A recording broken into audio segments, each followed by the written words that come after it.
Oh, back to the good old days. I gotta stop calling you Mrs. Shelley. I have to remember to call you Lucia. So, as I Yes. start, I do need to remind myself that See, I like, guess oops. I'm an adult now and I've Yeah. graduated, even have a master's now. So, Mrs. Shelley is out the door. It's officially Lucia, right? Yes, of course, please. So, I am here today with Lucia Shelley. She is a former education professor of many different subjects. I had her as a instructor when I was doing my undergrad at University of Mary, and she later moved on to some other job titles that we will continue to talk about. She taught ESL, which is English as Second Language, which I am super interested to talk about with you. Aside from the fact, and I know they're probably polar opposites in a sense, but a good friend of mine who I taught fourth grade with my first 2 years at Lincoln, he is now ELL. So I'm assuming that's very different, but still kind of have some commonalities. But Yes. she has taught she is a former education professor at University of Mary. Just got to look at my notes here. She taught ESL in Mandan Public Schools, and she can also inform us of where she's at these days. So you also, oh, by the way, have, and I didn't even notice this till I looked at your profile. It won't help too much in my own classroom, but I think it'll be super interesting for me to just watch some videos. She also has a YouTube channel for those interested in checking out some ESL at Bilingua Lingua. I hope I pronounced that right. Yes, perfect. Awesome. Hey. So yep, Bilingua Lingua. So you want to start off by kind of talking about your YouTube channel quick? I saw it. You have a few videos that have only been up there for a week and you got quite a few views on there. They look pretty Yes. interesting. Well, first of all, thank you for inviting me. Very, very happy to be here. And the idea of the YouTube channel started when I had nothing to do during the pandemic. So a friend of mine in Mexico, every time that I go, her grandkids are like, oh, tell us a story. So I said, oh, how can I tell them stories? And I like making voices and faces. So I said, you know what? I'm going to record the videos and in a platform that they can easily see them there. So that was the original idea. But then I have friends that they have kids, and I'm like, oh, let me send you the link and blah blah blah. And really, it helps me a lot because, as you know, English is not my first language. So to keep fresh my Spanish, and also I really love children, and at that age that uh, promoting reading books is so important. So that's my hobby, let's say it, and it has been very very good. Many people, I see the countries that people watch the videos, and Mhm. it's so interesting to see sometimes Spanish teachers and all over the world use them because I try to put the subtitles so they hear how to pronounce it and how to spell it. So it has been fun. I love that. I think the biggest thing that jumped out to me there is you found something to do when the world shut down. And I think Yes. when my wife and I, we didn't have a child yet, so we were cooped up at our house, and we like to go out and do stuff, but obviously during that time you couldn't. So there are some things that we wanted to try out, and I'm glad that that panned out, and it's clearly helping many people around the world now. So that's awesome. Yeah. So to start, I believe I don't know too much of your past personally, but let's start at University of Mary. So you taught pre-service teachers at University of Mary. What were some of the subjects? I know I had you for art methods class, but can you talk about some of the topics and subjects you were fortunate enough to teach for methods classes and any other undergrad or graduate class at University of Mary in Bismarck? Yeah, well, I taught also a social studies methods, and basically the majority of the time was devoted to help the student teachers in their placements. I visited a lot of principals to know that the teachers that were welcoming our pre-service teachers were experienced enough to be a good role model. And so it was a fantastic opportunity. I really enjoy it a lot. But at a certain point of time, you're like, okay, well, I know what's the drill here, but I was always with a passion of going back to the classroom. Hmm. And because one of the schools that I was constantly visiting was Mandan High School, the principal there told me, well, we have a group of Puerto Ricans, and you know how cultures are very difficult to understand, etc. So he said, why don't you come and take the role of the ESL teacher here? And after a lot of consideration, I said, well, anybody can do the job that I was doing in UMary, but these kids, and with a factor of, well, they can drop out, etc., I feel the need to go help. And it was a beautiful experience. I work a lot with the North Dakota art. What's the name? The art, I forgot. Well, Well, Bega. a lot of grants. So I Okay. got grants and I brought artists in residence. And then we started a project in filmmaking with the students. So it helps them. The research says that the students, the ESL students, in order for them to improve their English, they need, well, a safe space so they can practice and without feeling judged, etc. Mm-hmm. They need people that are bilingual and understand the difficulty of two languages, that they can be corrected in a manner that they feel not threatened, but like just help to continue learning the language. And also to bridge the technology gap, because many of the countries where they come from, they don't have the opportunity that we have here. And I mean, you give them the iPad and they were like, where do I turn it on? Mm-hmm. Starting from there. So with that in mind, we got this grant, a big grant, and I had the support of the superintendent and assistant superintendent and all the ESL teachers and parents. So it was a big production for all the ESL students in the district for a year to participate in this type of videos. So we got together. There were a lot of planning meetings and things like that. And at the end of the year, we did like a big celebration event where all the parents came and the students felt so important and recognized by seeing what they have produced. And it was a very nice opportunity for them to feel that they value, that what they have, it's important for the community.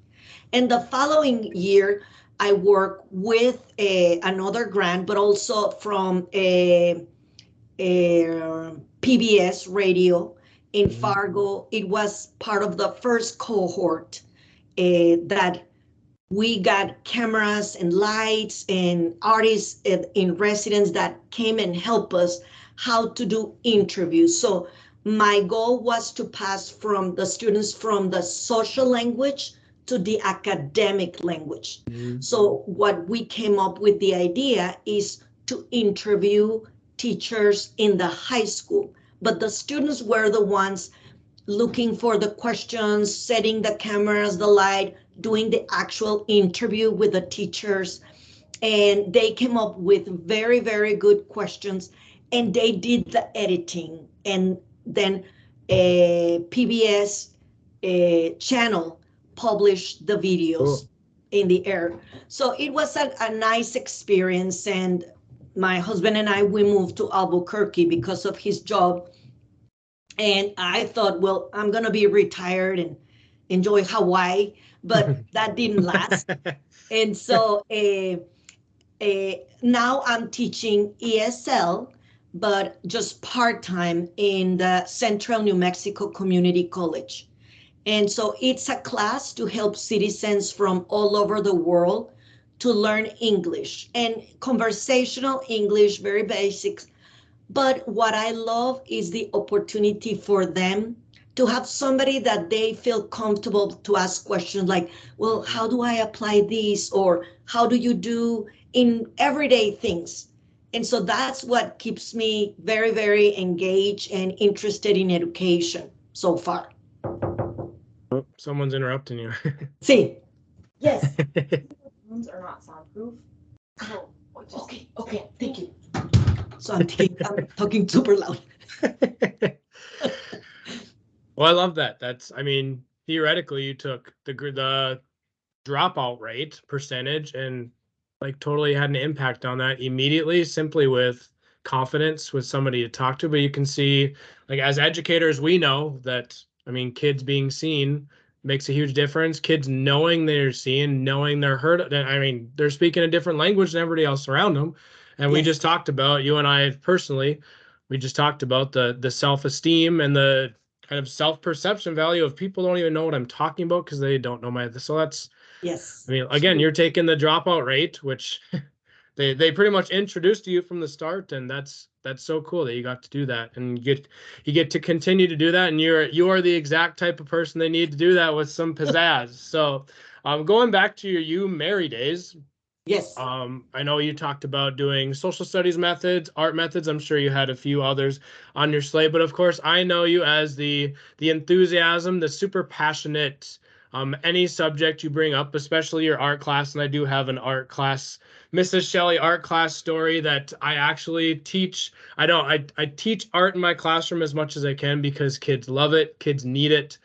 Yes. My school is very fortunate enough to have quite a bit of supplies, and if there's a supplies you can't find, you just email the staff and you find it elsewhere. Sweet. A lot of teachers, for some reason, say they don't have time for it, which that's their own style, but I don't agree with that at all because so many kids need art. That's how they express themselves. This past year, I've had some really good artists, but I had two students this year that I told them, I said, you could sell that for money. It was, some of the stuff they were creating was out of this world. But can you talk about just working with pre-service teachers and undergrads just in general? What was the most enjoyable part of working with those young teachers who were kind of closing in on their journey of being a full-time teacher in their own classroom? Well, what I love is to give them the assurance because you're going to the unknown. Many had work in, I don't know, after school programs, things like that. So they had the flavor, but it's never the same like, okay, this is it. I'm the one in this classroom running the show. And so to give them the assurance, I have seen you teaching and you have what it takes and I'm on your team and I'm your cheerleader. And I think that was the best part. And besides, this is not a commercial for you, Mary, but I had the chance to go and observe students from you, Mary, in the classroom. And then another university out of town asked me to supervise one of their students, but the student did all their studies online. So it was so funny because they were like side by side, the classrooms.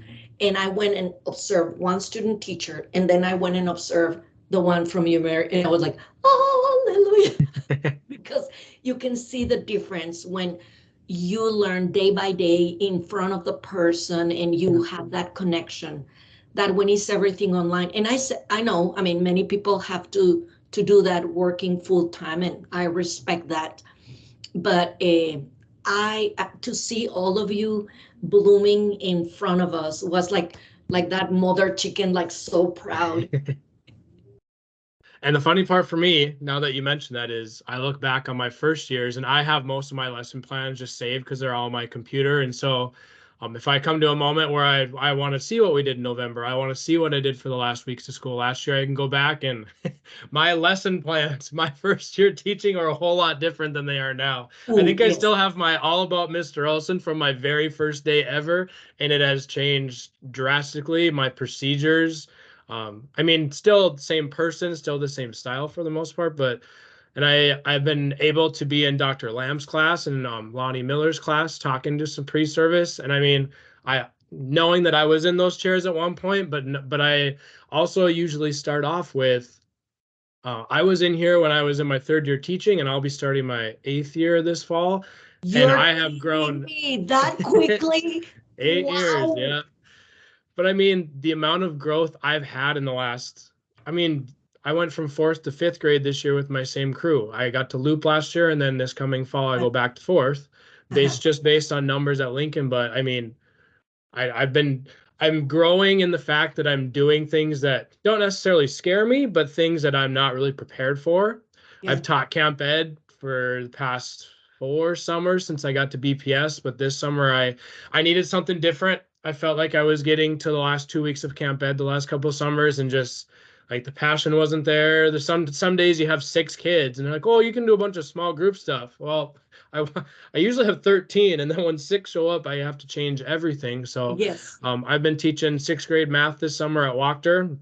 No, I Wow. will not be at Wachter in the fall, but just something different and a different perspective, and just learning instead of just kind of going through the motions and being Yes. stagnant. And it's been good. I don't think I could teach a subject all day long. I could maybe teach 2 periods of this and 2 periods of that, but Yes. the classroom, the teacher whose classroom I'm in right now, she teaches 6 maths a day, and I can't even imagine. And plus, I mean, 6th graders I could manage, but elementary kids are just my jam, I guess. Yes. It was funny because the first week we started, the teachers I'm with are middle school teachers. There's 3 of them, and then there's me on the side. And the first day they're like, oh my gosh, these 5th graders going to be 6th, they're all going to be tiny. And I start laughing, and they looked at me and they said, well, you're used to elementary. I said, no, you don't understand. I teach 5th, but my classroom is surrounded by 1st-grade classrooms. I literally have to lift my arms up in the hallway so I don't elbow anybody in the head. So you guys talking about 12-year-olds being young, like I'm surrounded by 6-year-olds most of the day. So, but yeah, it's really the first thing I talk about with college students is you're going to learn so much. Yes. At Mary, you're going to learn absurd amounts in your first 2 years, but the amount of growth and value I feel of myself the last 2 years is astronomical. And part of that was also having a student teacher 2 years ago, and now she works with me. So Sweet. it's been a lot, but I've you know what enjoyed every step. Is that we as teachers, when we set a goal, like you said, okay, I'm going to the unknown and to learn something new, that help us a lot to understand our students. Like we remaining learners help us to connect with our students and see what's the struggle that they may have. And that's the new thing that I'm teaching the students from the early childhood class that I taught you. I'm teaching online this summer. The processing time, how important it is to give to our students. And that's something that I haven't thought for a long time. But you have the idea of your lesson, and then you're writing the lesson plan, and then that day you have so you're ready. By the time you teach that class, you already thought for a period of time, but your students are receiving it for the first time. So I was reading a research that says that the average teacher in the United States, when we ask a question, in average, we give them 9 seconds to process the information. Which is an eternity in silence. Yes. Yeah, the silence, like, but sometimes we need to give, well, not sometimes, we need to give them more time, because the one that is always answering need to calm down. Yeah. And the one that slow process, you need to push them to try to minimum think in the answer. So those tiny little tricks, as you mentioned, there's no substitution for experience in a teacher. Yep. Because we have the knowledge, we have the theory, but the day by day, and like, oh, that didn't work. And as you mentioned, you're polishing your procedures and how to run your classroom, that they want to come and that they are engaged. It's so important. I always think, well, if my class would be an elective, would they want to come anyway? Correct. I read very well-known education book, Teach Like a Pirate, after my first year, and yeah. His questions get right to the point. There's some people like, whoa, you need to slow down. It's pretty aggressive. I'm like, no, it's real. This is, yes. He's asking for your honesty. And his biggest question in his book is, if your kids weren't required to be in your class, would they still show up? And from my first year, that's what I thought of. If I'm not having fun, neither are you. But I think with your whole asking a question and the wait time, one thing that's helped me a ton, and I know some people like to stay in one spot. I am constantly moving around my room. I don't like sitting in my seat. I have one of the stand-up desks that you pull the lever and it pops up, but I use it plenty of times, so I don't have to sit down, stand up, sit down, stand up. But if you ask my students, some of them probably don't even know I have a chair in my room next to my desk because I'm always moving around. And that's another thing I tell pre-service teachers. That's another thing I told my student teacher. I said, you don't have to like move around the room, but when you need that wait time, because like you said, your usuals are always throwing their hands up, but when you're always calling on them or kids who are shy but not as confident that aren't going to raise their hand, when you see them constantly calling, what's the point of them even raising their hands? Trying, yeah. Correct. And So well, that wait time is huge. Yes. It's awkward at times, but it's worth it in the end. But it's worth, because that awkwardness forces them like, okay, let me think what I can say. And what I like about you walking all the time, that I try to do it as well, is the equal proximity, that when the students know, oh, he's just going to be in the front, so I can do whatever I want in the back. But when you are in equal proximity to all of them, they feel that they matter, that they're important, that you are taking care of them. So those are the small things that at the end count so much, and the intangibles, right? They cannot touch it, but they can perceive that they matter in your classroom. Yep. So going back to kind of your art portion at University of Mary, there is one lesson that the second we did it, it kind of came full circle in my brain. Like I knew what we were doing, but I didn't really know the magic behind what was to come the next day.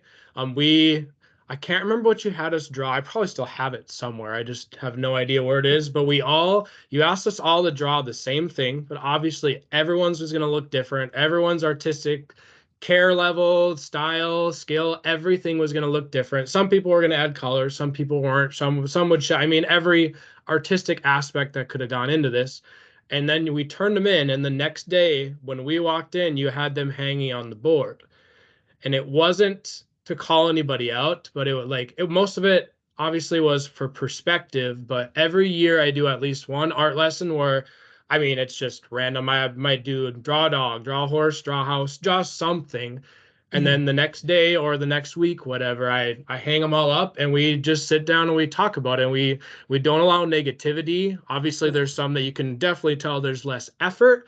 But some of those kids that give less effort, sometimes the light bulb clicks on, like, I could do that. I could do that. Like, well, then show me. So, and I know as a teacher, I've helped a lot of people spice up their classroom, do different things in their classroom. So it's so nice to hear those impacting other classrooms. But I wanted to let you know that I still have some Lucia Shelley going on in my classroom with some artistic ability. But I mean, I was sitting there and just, I mean, everyone's different, and even my fourth and fifth graders were able to notice. And obviously, like I said, I had 2 students this past year who are like astronomical artists because they do art all the time. But I think especially factoring them in, that kids saw other art project that wasn't those 2 and the cool and great aspects of it. But is there anything from your perspective and point of view that you'd like to add to kind of even just the purpose of why you do that with pre-service teachers when you were at Mary?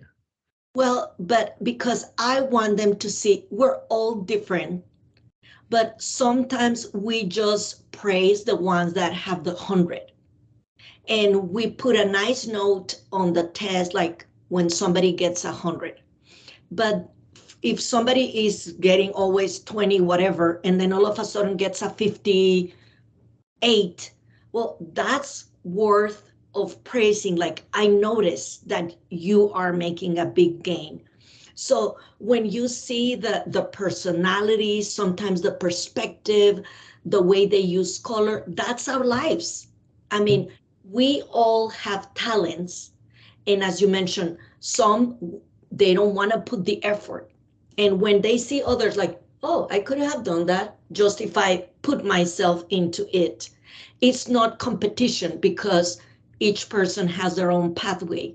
But at the same time, you realize, well, the one that maybe is not super skilled, but took all the time to try to do their best.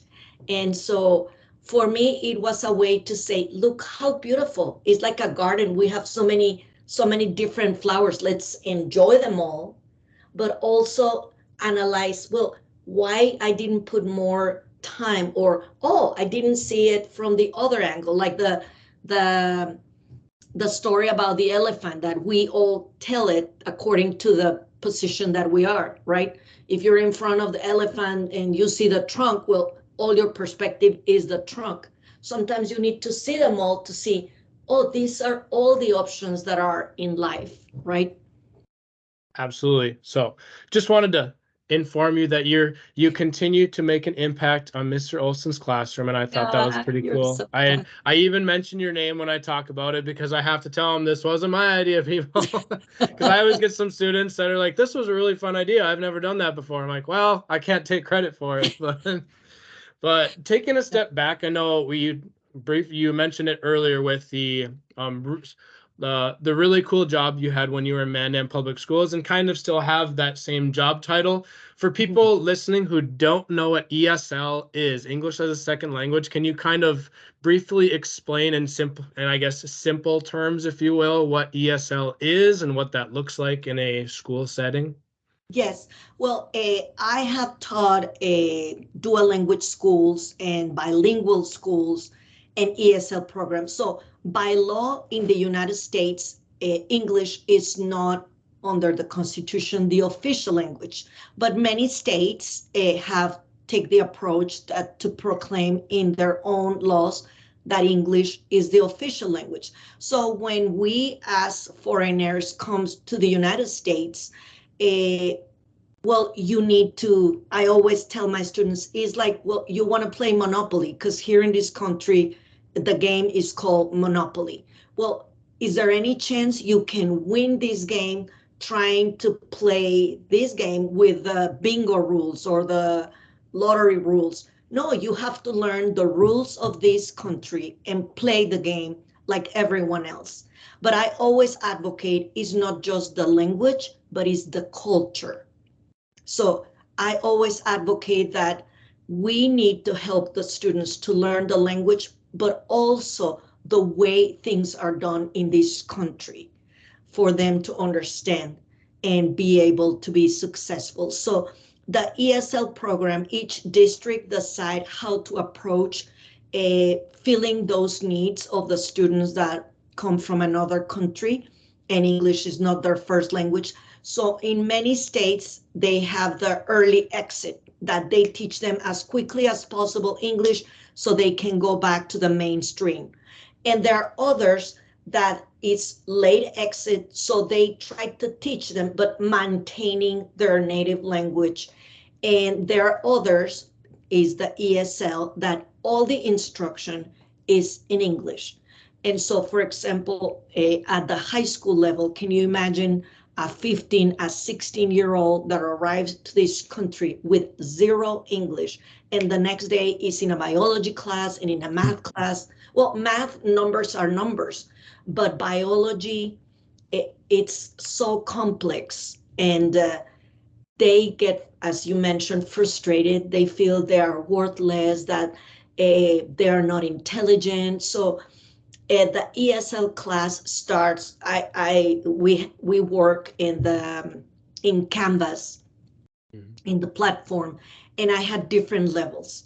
So even though the classes are small, to be able to give them small instruction, well, in a group you have 3-4 different levels of English, and I mean, I always had a para, and you try to make small groups and help them, but at the same time, you have to help them with a work at the classroom.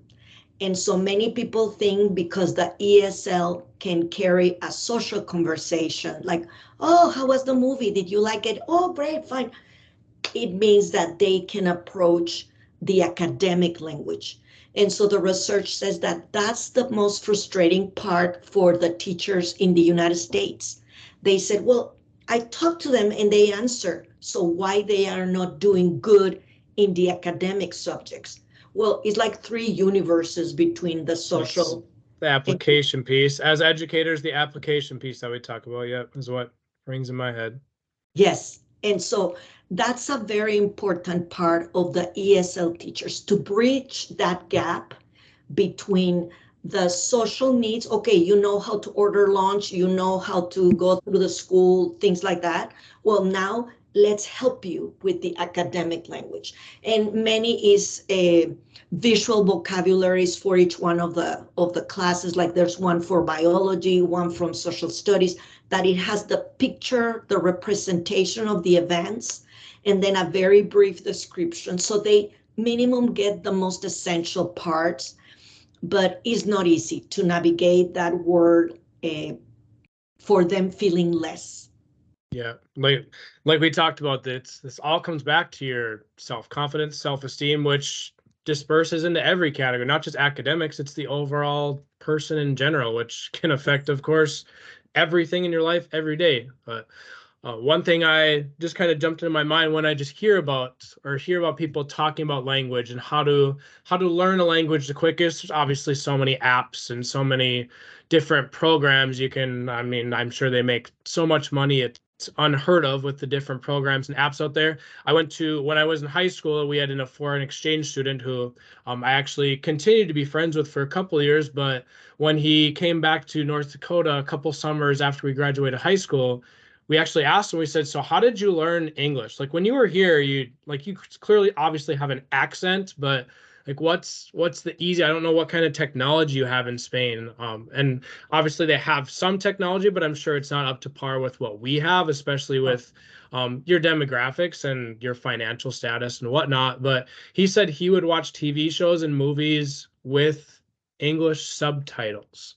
So he would Yes. watch it in Spanish, but with English subtitles, which I've never really sat down and tried to learn. I know some Spanish enough to kind of know what people are talking about when they're speaking it. It's usually too fast for me to comprehend, but I found that fascinating that I mean, you have to watch plenty of it for it to start clicking and stuff. And as far as I know, a lot of Spanish sentences, the sentence structure is kind of flipped around. So that's sometimes the hardest part of listening to it, but comprehending. I can pick out words, but usually the sentence structure is complete opposite. So that's kind of the tough part of that. But and he's then right. I mean, the best way to learn a foreign language, I always recommend watch the movie in your native language and then listen in English with subtitles in English. So you know how to pronounce it and how to spell it, and you already know what it is about.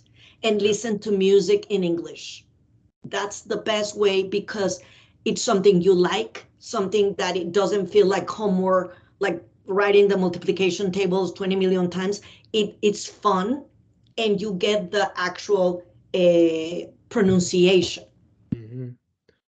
Yeah, and I mean, you talked about the cultural piece too. It's not just learning. I love how you said the academic piece, or the social piece, but then you have to translate it to apply it. I think it's another hard piece, as we know in education, is especially in 4th and 5th grade. Well, you know how to multiply and divide and do all these things, but here's a word problem. Well, now there's reading involved. Now it doesn't tell me what operation to use unless I think about the problem. So that's again kind of how my brain translated taking your social aspect to the academic, which is applying it, which you finally get this social aspect down and you get some confidence. And well, now you have to go to biology and do biology in English. Well, now my confidence went straight back down. So that's a lot of very difficult pieces to all of this. And the maturity as well, because when they were going, for example, to the FACS class, and I'm talking a few years back, and the political environment was very volatile, but they had to talk about the news, right? And so they came, no, they are targeting me because they're talking about blah, blah, blah. And I said, you know, that was in the news. It's not about you. So it's very hard, requires for them a lot of maturity to separate that they feel, well, they're not with their friends, it's not their usual environment. For example, these Puerto Rican students, they were used to be outside because the weather there is always like a paradise, and playing outside basketball and at the beach and riding horses. They moved because their parents needed a job to North Dakota, and with the cold weather, they were always inside, and they flipped to video games. And so it is just the social aspect, the getting immersed in the culture, and like, what do you want with your life? I always joke, but we as teachers, you're like psychiatrist, nurse, mom, eh, everything at the same time. And that's why it's fascinating, but at the same time, it's very depleting. Correct. And mentally draining, emotionally draining, Yes. everything. I know I talked earlier that, and I know I've said in many episodes on this podcast that I looped with my kids last year, and I apologize to my second year class that I told were the best because they're now second on the totem pole. They probably won't be very happy to hear that. They're sophomores in high school now. They can move on and get over it. But I mean, when I first got these guys, when they were third graders coming into fourth, one of their third graders said, and this is nothing against any of them because they're well aware and we've talked about it in class, but that they're not the strongest academic class, but they're the hardest working group of kids and they're the nicest human beings and the best overall human beings you could ever ask for. And she was absolutely spot on. And that's a group so nice I wanted them twice is what I always tell them. But yes, I can totally relate to all of that. So before we do sign off, I kind of wanted to highlight something you mentioned before we jumped on was the not just the cultural piece, but as not just educators, but people. And obviously there's a tough piece in society is people, and I know we talked about people who live in a bubble, people who don't accept others because they don't understand others. I personally, as a teacher growing up in North Dakota, was surrounded by North Dakota studies, which involves a lot of Native American history. And I will happily, from experience, say that growing up in it, you learn about it. And I mean, sometimes it gets redundant. So sometimes it's just like, whatever, heard that, but you don't completely understand the details of all of it. And I will say, as a teacher, I've had Native American students who have taught me more about their culture and their tribe and just their way of life in a matter of 2 days than I could have ever asked for. So I know I don't have to really tell teachers to listen to your students, but when we have, I know there's been so many discussions the last 5 years about holidays being canceled and well, we can't celebrate Christmas anymore because not all of our kids celebrate Christmas. And I always tell my admin, I've never had a student who vocally has said that they don't celebrate Christmas, but we had several first year teachers or new teachers this past year who kept asking the question, well, what if I have a student who doesn't celebrate Christmas? And I simply said, ask them what they celebrate and let's talk about it. They're like, oh, that's a great idea. I'm like, what else are you doing in your classroom? Like I've had Native American students who have taught the class for 2 days. I don't know anything about your culture and lifestyle. And one kid said 3 words the whole entire year, and for 2 days he taught for 45 minutes. But can you kind of talk about, I know you mentioned I think it was Jamaican girl who just how listening to these other people and being aware can make such a difference in your classroom. It makes such a difference in whatever class you're teaching and just in your life, understanding and being aware of people's traditions. And I know, again, I mentioned the girl you were talking about with the lack of eye contact and how you weren't aware of it until you were aware of it, and it made a huge difference. Can you kind of reiterate what we were talking about earlier with that? Yes, that it doesn't matter how many years you have been a teacher. We're constantly learning from each other. It is our duty as educators to be constantly learning and perfecting and being very reflective of our own skill.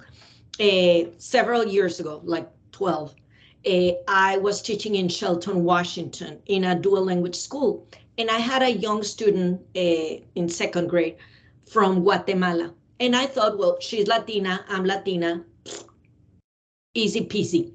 But she never looked me in the eye. And I was so frustrated. I took it like, well, she's defiant. She's not wanting to pay attention. But in that school, we had Latino people from all over the world. I mean, Spain, well, not Latino, Spanish speaking, from Argentina, from Spain, from Peru. So one day we were together and I said, well, I don't know what else to do with this student, blah, blah, blah. And one of them said, you know, she's giving you respect because in her culture, when there's a person in a position of authority, you don't look them in the eye. And I felt so bad. And I thank for those moments because number one, they are very humbling, like you don't know it all.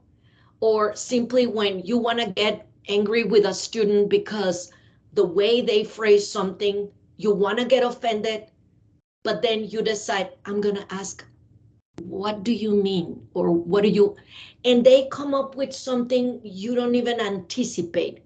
So I think that the big lesson for us educator is don't take it personal, ask questions, learn from them, because not because they are younger means they don't have anything to give us.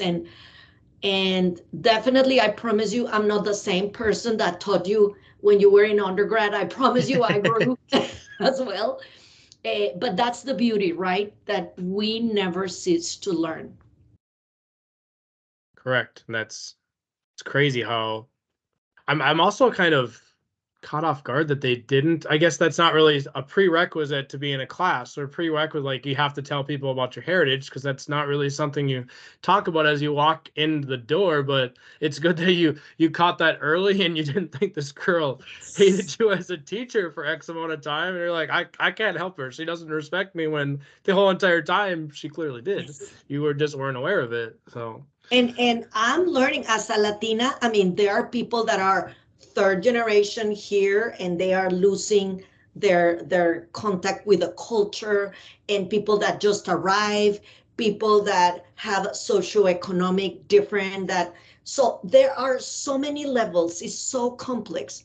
But what I've seen in the videos that you post and what I know you and your heart, connecting at the end of the day is the most important thing, and I'm super proud of you for what you're doing for the kids here. thank you. It's the best part of education, and I know everyone has their own reasons, different levels. Like I said, I've taught middle school for the past 3 weeks. I haven't seen any other people teach, but there's certainly a difference in style, certainly a difference in setup, and that's not to say whatsoever that they're doing it wrong. It's just how you approach your classroom. But it's the best part, connecting with your students, whether they are exactly like you. I love connecting with students who aren't anything like me, and I think I had a girl the last 2 years who was just like that. Day one, she's like, well, I don't like sports, I don't like this and that. And I said, awesome. I said, perfect. And her mom kind of gave me this look like, is this going to be okay? I'm like, absolutely. She goes, well, she doesn't watch football. I'm like, I don't care what you do in the fall. I Yeah. watch football. That doesn't matter to me. She did CrossFit. She was one of my really good artists. She was funny. She had very low key, like sarcastic humor, so we got along just fine. But I mean, she'd come into me and talk to me every morning. Even at the end of the year, she goes, I love talking to you because I know you're listening to me. And I mean, that kind of rings in your head. Like, Yes. I mean, there's distractions all around us. And for me, it's just something I pride myself in. So I guess it didn't really catch me off guard too much because it's just how I am. But yes, I thank you. I appreciate you. I know I have been able to learn so much from you, and this conversation has been awesome. I always have a few questions lined up, but I love when it goes in a different pathway and the conversation just gets that much fun. So it's Much. great to see you. It's great to see you continuing to do so well. I hope the family's doing great. Excellent. Thank you so much. Always a privilege to see you and Awesome. to see you shining. Well, thank you. I do my best. Just I doing know. my best over here. But again, to our listeners, make sure you go check out Lucia. I didn't say Mrs. Shelley. Well, there I did, I guess. Go check out Lucia's YouTube page if you're interested in some ESL type stuff at Bilingua. Even I got to go check out some videos. My dad always does his Spanish on the computer, but I never actually hear him talk or speak Spanish. So I asked him a few months. I said, speak to me in Spanish, and he was just dead silent. I love So maybe I'll send him some videos and he can translate them for me. We'll see how that let's goes. do that. All right. Well, thank you, listeners, for hanging around. This has been another podcast episode, the Enthusiasm is Our Jam podcast. See you later. Bye. Stop this quick.